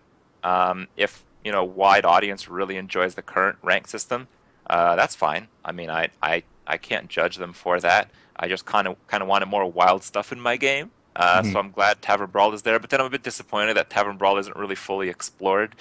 So, yeah, I can't really criticize the rank system, even though I thought the change was bad, because some people like it, I know they like it, and we have a few different options nowadays. Yeah. Wow. A player who doesn't only think of what they like in the game. This is refreshing. I really enjoy the brand of kind of analysis you've brought to this, Crip, because especially since our 100th episode, I've read so many people that seem so dead set in what they think is great for the game, and they seem so incapable of listening to someone else's thought that differs from theirs and being like, oh no, yeah, I see, that's some good points there, I get the merit. It's kind of nice to just have a relaxed conversation about Hearthstone. Yeah, it's not the viewpoint you often get. So no, not at all. Do we have any other Twitter questions that we really want to get to? I'm good. I feel like we've done a good job, and Crip, you've been very generous with your time. So thank you. It's fine. Yeah, man. So, thanks for coming on, dude. We'd love to have you back at some point. Oh, We'll see what we can do. Maybe not too soon. Maybe we can save up some. There you go. we gotta have like a new expansion come out and some other stuff that's going on in the game. Exactly. To talk about. No, I mean we're gonna have you on like right after the next. We were gonna ask you back next week when there's really not much has changed and we're still talking about Secret Paladin. We forgot to get to Nozdormu. We got to get you on next week to talk about Nozdormu. There's nothing left to talk about anymore. Nozdormu is fixed and no one has a reason to play him again. Yeah. Crip, before we let you go, the floor is yours. Where can folks find you? Well, if you guys want to see me stream, I'm streaming in 40 minutes on NL_Crip on Twitch. If you guys go on Twitch, you probably know that already. So if you want to see the other stuff, I'm Cripparian on Twitter and Cripparian on YouTube.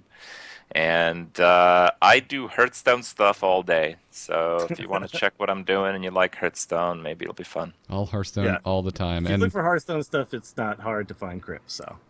Yep. But I definitely recommend, if people don't watch the YouTube videos, you should definitely check those out. You do one every single day, right? Yeah. Yeah, it's just awesome. youtube.com/Cripparian, correct? Yep. Cool. Delightful. Well, everybody check them out. And again, thank you so much for coming on our show, man. This has been really fun talking to you. Thank you so much. Yeah. Have a good one, Crip. See ya. Alrighty, and this is going to blow up the overlay for a second because... Yep. Because... And probably blow up the chat room where everybody bails and goes to watch Crip now. Oh, you know. But that's fine. That's okay. We I think our mods have been stressed out a little bit during this because we had a little Crip chat Crip chat in TAC chat, which doesn't happen very often. So. No, you know, it's an influx of viewers that don't usually hang out in here. So. Yeah. Yeah. Thanks, mods. You've been doing great. So XSplit isn't behaving, so we're just gonna rock it as is, folks. You can enjoy the empty black space for the rest of this show. Just pretend Crip is in there. Yeah. You know? Yeah. Let's get into this week's Hearthstone news. Good news, everyone! Just a reminder, folks, you can submit stories or talk about the stories we're talking about this week on tacpodcast.reddit.com. So we just mentioned it briefly in a little joke there at the end with Crip, but if you missed it, there was a game-crippling bug with Nozdormu and Joust, but it has since been fixed. Last week, some less than honorable players figured out that if you played multiple Joust minions with Nozdormu on the board, that the animations for Joust would go longer than your opponent's turn, so that your opponent couldn't play at all. So needless to say, this kind of set the forums and the fan sites and the Reddits on fire. Worthen, the community manager, got in and tweeted shortly after this uproar that this was a bug. Team 5's aware of it, and they are working on it. And this past Thursday, a hotfix went up and fixed the issue. So you no longer have to worry about completely missing your turn because of Nozdormu Joust decks. Which, okay, it was... Like, maybe a few jerks were out there exploiting this and trying to get some free wins with it. But it wasn't like it was, like, breaking the game. But it definitely needed to be fixed. It's just one of those things where it's like an unused card has this really terrible effect. But it was still, you had to get to, like, turn 9 and play it. And I don't know. Well, it was you had to draw it. it was definitely breaking the game if you were unfortunate enough to run across one of these decks. Yeah, if you ran into it one time, that's one time too many. Yeah, no, it wasn't so widespread that this was the only thing on ladder. People were still just blindly playing Secret Paladin, myself included. I'm part of the problem. I'm sorry, folks. I am going to point something out here that Crip actually did do this in Tavern Brawl, and he's been known to like find exploits and stuff. But it was it was interesting how right after he put a video out about it, it was fixed like within like a few days. I mean, as annoyed as I would be, I was fortunate enough not to go up against one of these decks. Yeah.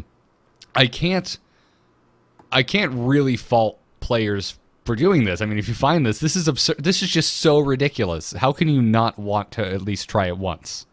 Can you blame? Can you blame them? Yeah. I mean, I can't try it because I still don't have a Nozdormu because I shred him every time I get him because I don't have every card in the game and I'm never going to use him. So, if you don't have all the cards in the game, you definitely don't want to keep Nozdormu. Exactly. So, I don't know. I thought it was funny. I thought it was also kind of terrible. So I'm glad it's fixed. But it was amusing and kind of funny to watch the fallout. So, in other news, starting this fall, TESPA is going to be putting on a Collegiate Hearthstone tournament with a $100,000 prize pool. Now this is in scholarships. It's $100,000 in scholarships available. Which hopefully you're not going to a private college, or that's still not going to cover the whole thing. Yeah, because that's not going to cut it. But no, that's still that's great. That's awesome. And the format of the tournament has a bit of a twist. It is team based. Okay. So teams from the U.S. and Canadian colleges it's going to consist of 3 players per team, and all 3 players are going to be able to work together against their 3 opponents, playing one deck at a time. So they're going to be able to sit together either physically or over Skype and talk amongst the 3 of them to decide what the best move is to make each and every turn. And they'll even be able to switch accounts, like Hearthstone accounts, in between games. So they won't have to utilize just one of their accounts. That's interesting. Yeah. Okay. How do you feel about teams in Hearthstone? Like, are you watching the ATLC and really enjoying that?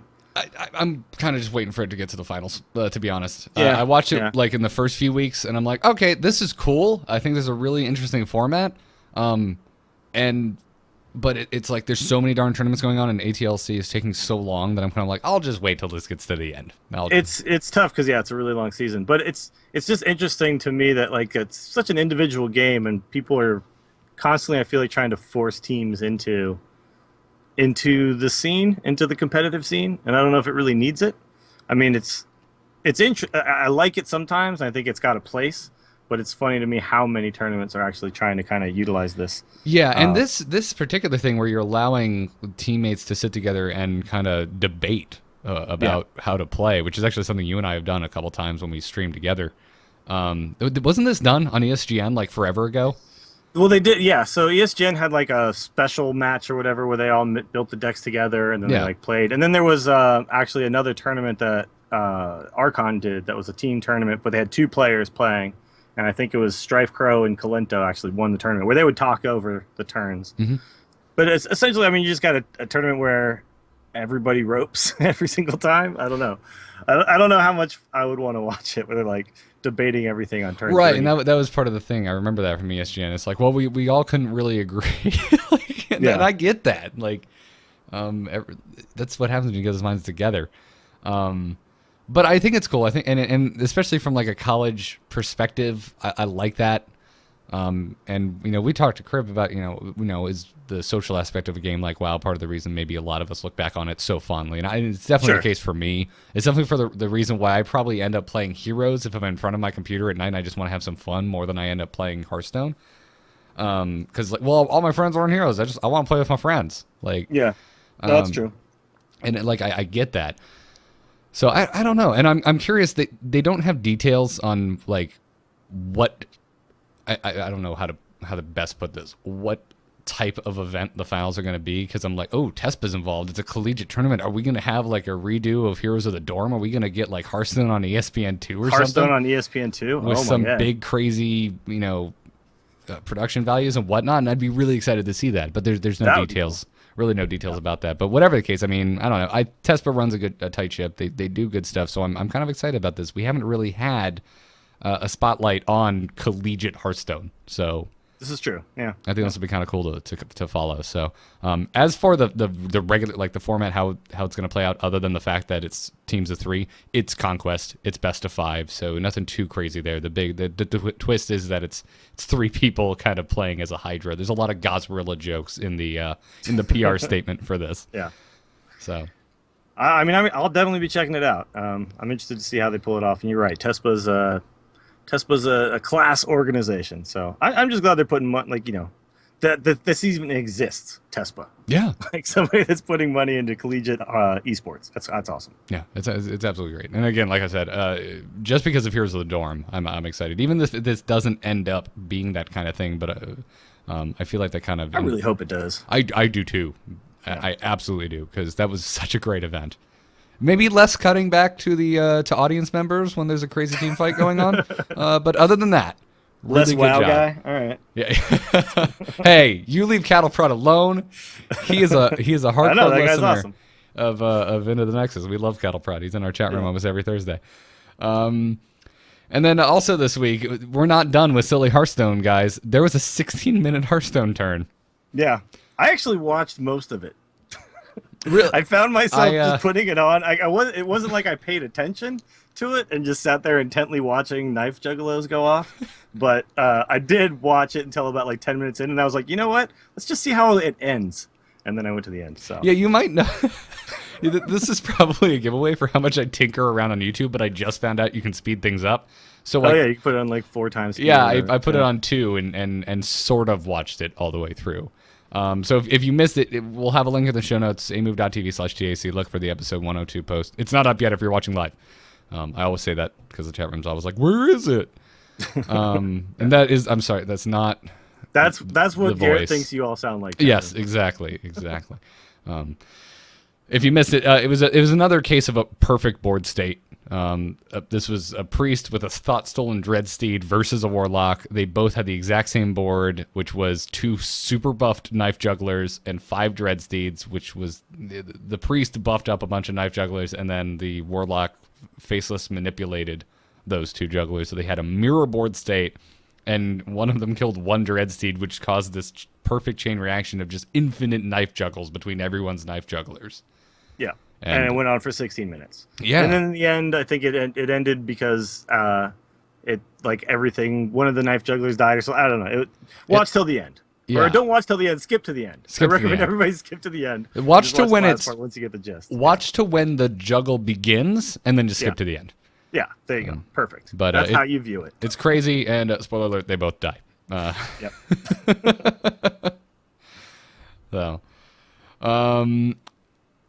So I guess we just move on to emails. Before we do that, let's thank our epic patrons, dude. Because we're totally out of order right now in our show because we moved things around for Crip, but it was great. It was great having him. It's great, and he made it seem like it probably would have been fun to keep him on, but we don't want to abuse our. But I don't want to be here all night, Garrett. So I know. Clearly, Crip does, but Dills, everyone is less dedicated to his to his weekly show. Dills is like, oh my god, guys, we're gonna get off early. I can't wait. Yeah. So all 524 of you, patrons of the Angry Chicken, thank you so much for supporting the show. You were one of the biggest reasons why this show happens every week. And this week, we want to thank Cameron D, Carl R, Brian C, Daniel S, and Fatty E. Fatty E. Yeah, nice. Fatty E. That might be my favorite patron. Sorry, other patrons, but I think Fatty E's my new favorite. I'd have to go back through all the ones that had funny sounding names and pick out my favorite. Because this week definitely Fatty E wins. Up there. So, but thank you guys so much for supporting the show. We really appreciate it. If you're interested in supporting the show, head on over to patreon.com/TAC. Give a cent, give $1, give whatever you want. We appreciate it. Now, Dills, let's wrap the show up with an email or two. Hello. Hello, it's me. Hello. Just quickly, do you get my message? Yep. Oh. Hello, brother. You can send your emails to tacpodcast@gmail.com, and chat room says Dills needs to go because Dills needs to get to whatevs. That's right. That's what they say. Whatevs is actually a place, and I get there pretty much every night. That's good to know. That's really good to know. Our first email today comes to us from I believe it's pronounced Jeroen from the Netherlands. I'm hoping I got that right. I may have done some research. I'm not sure if that research was correct. Anyways, Jeroen says, "Hello, happy cluckers. I have a question concerning picks in Arena. Firstly, I tend to go for the safe pick, a card that will always perform in any situation. As a result, I find it hard to draft a coherent deck. The one is maybe a bit more aggressive than the other, but I can't get to draft mechs or dragons, for example. I guess the underlying problem is that I have no idea if in the first 10 cards how many more chances I will get to pick spells, dragons, aggressive creatures, etc. Therefore, it seems to be a big risk to dive into a specific strategy from the start. However, in the last portion of the picks, it is too late to jump into a specific deck, although I see perfect cards for it in these last picks. For example, Mech Warper.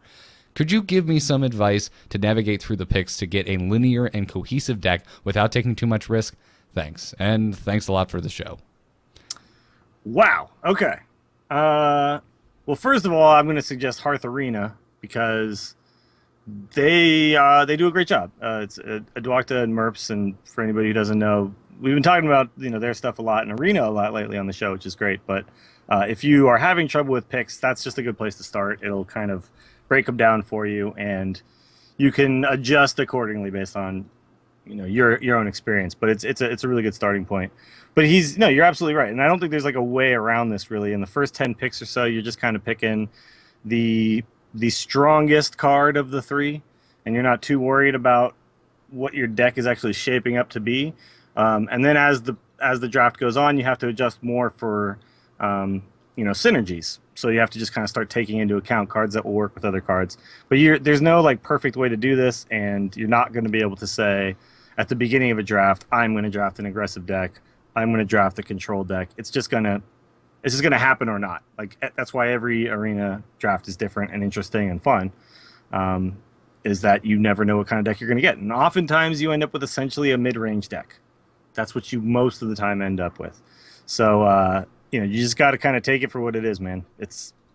I don't really have like a perfect piece of advice. It's like, oh yeah, do this, but just as the draft goes on, synergy becomes more important. I think is really the key. Yeah, no, I'm with you there.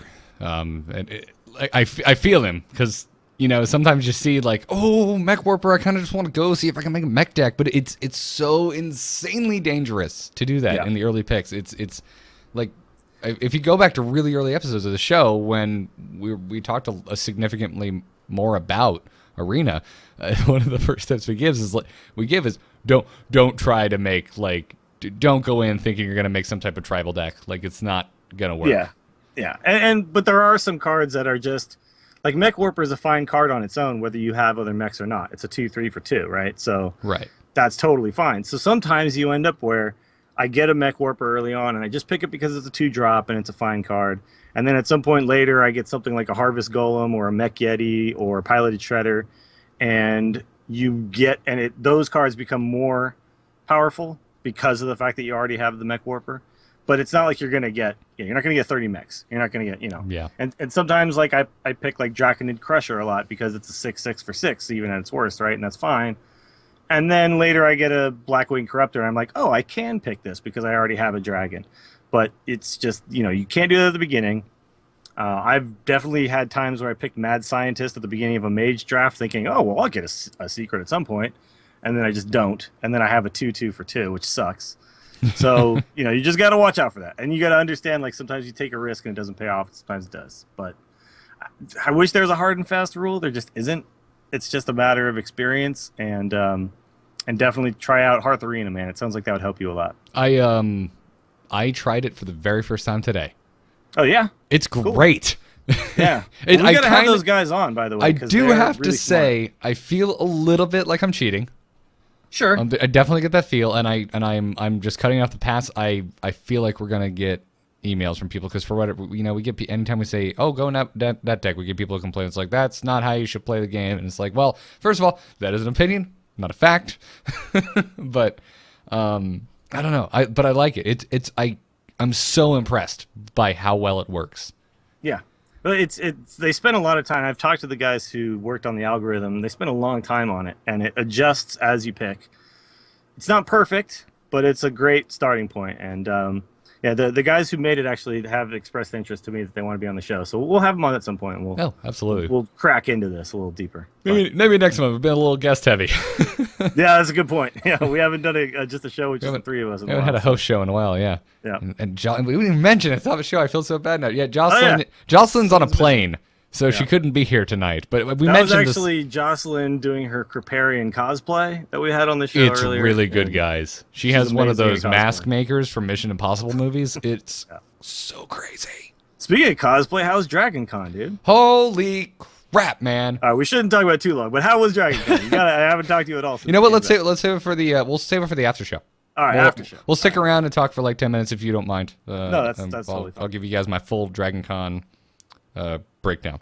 Dragon Con story or Riot. Also, like that event and talking to Justin makes me kind of want to do like a weird solo show where I just kind of where you just yap about whatever. Yeah, I just kind of yap and take emails. So keep an eye on my Twitter. I might do one of those. Anyways, who's our next email from, Dills? Oh God, Shandlich or Scandlich. I'm not sure how to say this. We'll say Shandlich. So, sure. Says, hello chickens. I've been trying semi-seriously since GVG to get to Legend. I usually get around rank 7 to 5 and then run out of time. So the last 2 seasons I've tried to get an earlier start. I usually play an anti-aggro deck I've been honing for the past few seasons and it works well for me. Eventually I switched to a control deck and finished the season using that one. The part I am having trouble with is the transition. I always seem to calculate incorrectly when the meta has shifted away from aggro and I find myself trying to force one deck too soon or too late in a meta that is still transitioning. I then find myself spending a good chunk of the remaining season bouncing around 10 to 8. Is there any advice you can give me? Love the show. Well, we talked a lot about this with Crip when he was on because he recently did the whole Legend thing.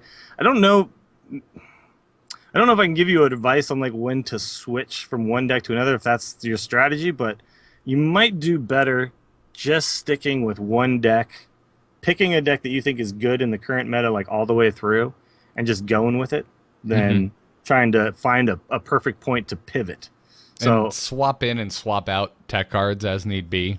Yeah, I feel like go with like a mid-range hunter, which is kind of always good. Or right now, I think hunter's crazy good because you're gonna run into a lot of secret paladins, and hunters have the only tech card in existence to deal with this deck, and it's flare. Yeah, and you can run one flare and crush their spirits. It is the best feeling in the game right now. And I know I just talked about opinions versus facts. That's not an opinion; it is a fact. That is the best feeling in the game right now. Watching 5 secrets disappear all at once. Yeah, poo. Just gone, man. I would really recommend that if you're not using any type of tracker, if you're not logging your results or you're not using, say, Hearthstone Deck Tracker or a similar tool, we're just pimping so many other services I know, tonight. yeah, all the services. But they're good. Like, Hearth Arena is great for yeah. Arena, and Hearthstone Deck Tracker is amazing for Constructed and Arena, actually. It's so freaking good. So yeah, and understanding what the opponent has already played, understanding what cards you have left in your deck, these are all going to, over time, net you a few extra wins. And also, you're going to have your stats on how good your deck is actually doing. Yeah, and you can decide if, okay, this deck is not working. Do I need to tweak it or do I need to change it and go with something completely different? You know, and if you don't have that information, then it's really hard to make a proper decision. Yeah, a tool like that where it automatically logs your results makes it super easy to not be lazy, because before I started doing that, I just kind of made reactions based on how it felt. Like, it feels bad. It feels like I'm losing to a lot of hunters or whatever, a lot of patron warriors. But then once I got Hearthstone Deck Tracker and started looking at my results, I was seeing wildly different things. Like, okay, no, I'm actually doing pretty damn good against hunters. The games where I lost against hunters, I started making notes like, well, did I lose this game because it's a bad matchup, or did I lose this game because I drew the back half of my curve in the start and I just couldn't play in the first 4 turns? And that kind of information, I think, is super helpful to make a decision whether you should stick with the deck, switch decks entirely, or maybe just tech in a few cards. Yeah, exactly. So, good luck. I think you're on the right track with starting a little earlier. Maybe wait like a day or two to let like the pros get out of there, and then start on maybe the 3rd or 4th day of the month. But yeah, give yourself plenty of time. Choose a deck, stick with it, and pay attention to your win rates and adjust accordingly. That's, I think, the best advice we could give. It's so good. And then before we end the show, I wish I had known about this earlier. So there's been a surprising amount of conversation about episode 100 in regards to Ben Brode's comments on Arena.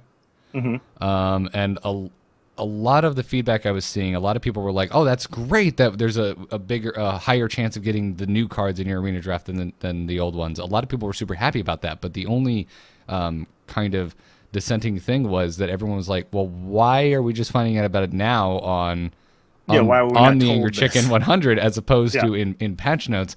And I shot Ben Brode a tweet and I was talking to him saying, this seems to be the overarching question. Everyone wants to know, why wasn't this in? And I can talk about this. So cool. He basically said that yes, they should have mentioned it, but it just kind of fell through the cracks.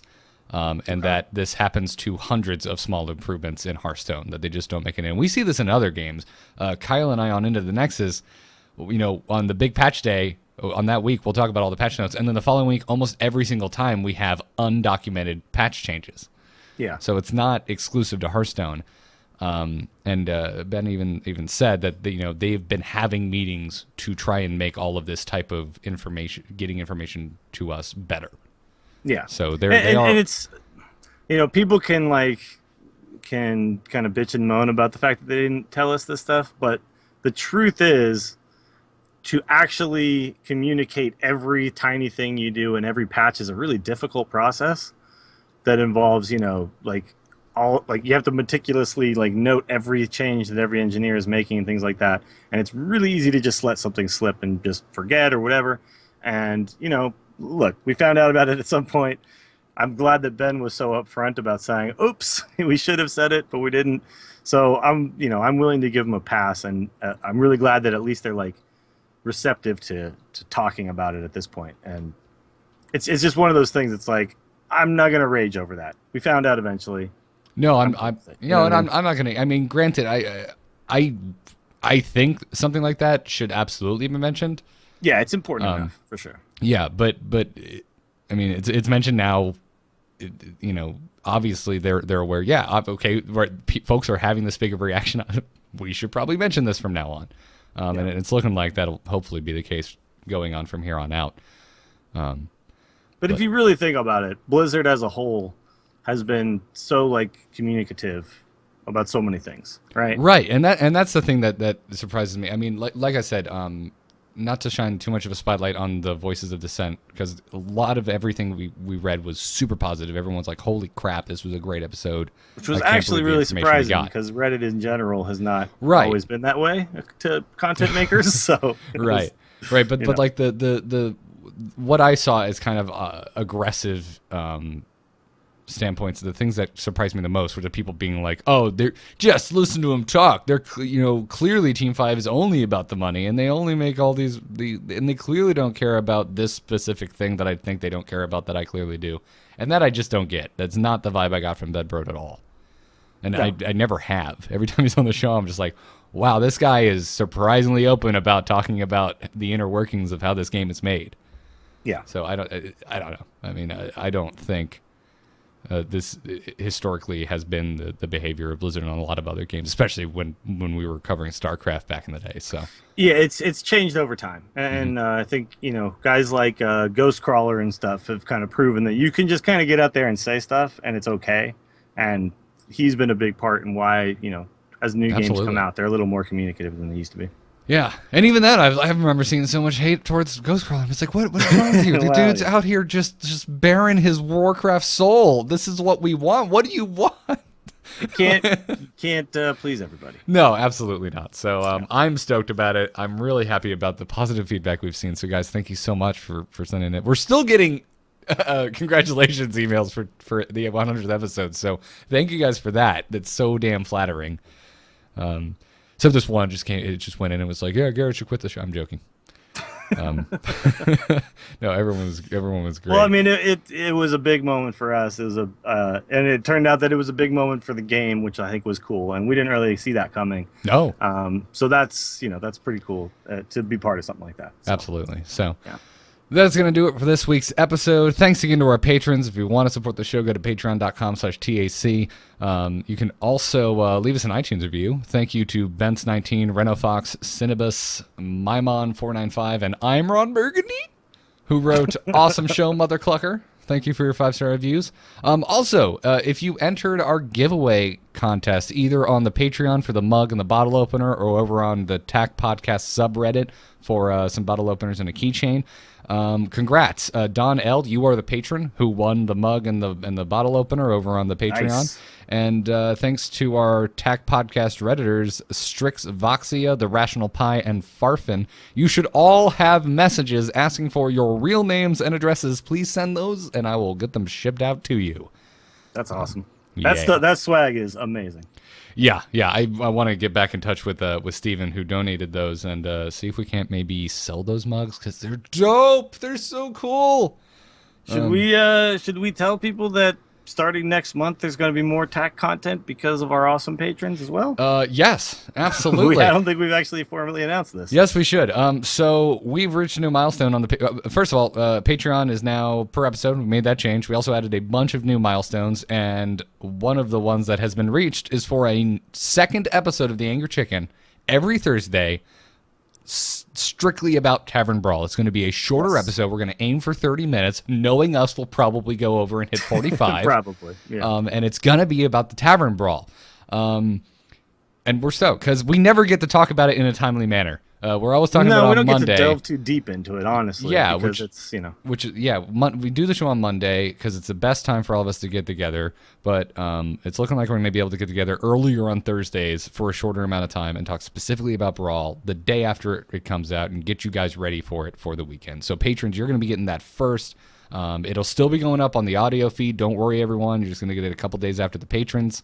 And we're going to be talking about Tavern Brawl. I'm so stoked. We're going to be starting it next month. And as a matter of fact, since it's on Thursdays, we're starting it on literally the first day of October. Thursday, October 1st will be our first episode of The Angry Chicken Brawl. Yeah, so we'll be able to get into, strategy for that current brawl, whether we like or dislike it, what happened the week before, interesting, crazy Tavern Brawl stories. We'll be able to do kind of whatever. And I'm really excited. I'm excited to just be doing more stuff. Yeah. Just whatever it might have been, but this is the cool new thing, so let's do that. So and maybe if the Patreon keeps going at the pace it's going, there'll be even more stuff after that. So if you like the Angry Chicken and you like the stuff we're putting out, there's a way to get more of it. I'm afraid to jinx it, but we are getting dangerously close to a point where I could quit my day job.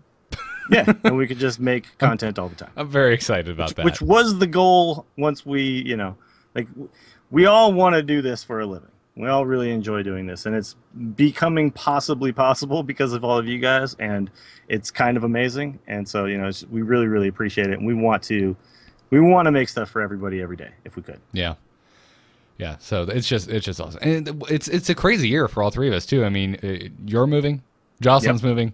Yep. I'm getting married and possibly moving. So thank you. Things shaking up. Thank you for the support. Yes. I cannot thank you guys enough. It means the world to us. So yeah, absolutely. Thank you guys. Anyways, The Angry Chicken is a production of amove.tv and the Frog Pants Studios. All past live shows and other videos can be found on youtube.com/amove.tv. Go on over there. You can also find all of the VODs on youtube.com/amovetv. I'm so stoked I was able to change that. Dills, where can folks find you? You can find me on Twitter at Willie Dills. You can check out my stream. It's twitch.tv/WillieDillsSF. Now I'm down here in the basement, so I don't have to be so quiet, and I can stream freely. So check me out, Hearthstone, Heroes, all that kind of stuff. I got to get one more game of placement matches in Heroes, so I'm probably going to do that at some point tonight. So you'll be seeing a lot of Heroes and stuff as well.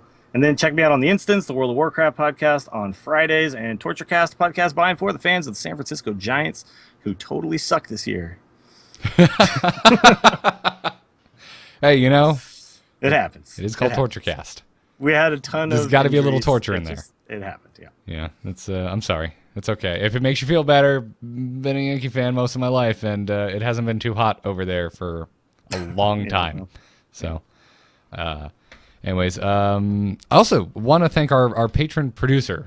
We had our first one snag one of those slots up. Thank you to LVE for producing this episode of The Angry Chicken. We appreciate it. You can find me on Twitter at GarrettArt, over at nomoonart.com doing graphic design, and on Into the Nexus talking Heroes of the Storm. Also, go check out Jocelyn, who is absent this week. You can find her on her new Twitter handle that continues to confuse me, at Joce Plays, Joce Plays, and on the Gamers Inn every Wednesday night, I believe now. This shows just how informed I am. Wednesday at 7 o'clock p.m. Eastern Time, right on twitch.tv/amovetv.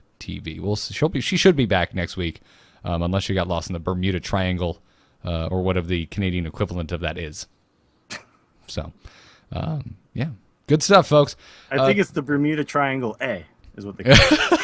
Is that what it is? Yeah, probably. I think they just add A at the end of it. And then it's the Aboot rectangle. Yeah, the Aboot rectangle. That's what it's called. There you go. So that'll do it for this week. Check out our sponsors, Doghouse Systems. Use the code TAC. It'll get you a 120 gigabyte solid state drive on top of the awesome rig you'll be picking up, and you'll be supporting the show. So go check that out. Get our t-shirt on slashloot.com. Until then, we'll see you next week for episode 103 of The Angry Chicken. Job's done. Job's done. Job's done. Yes!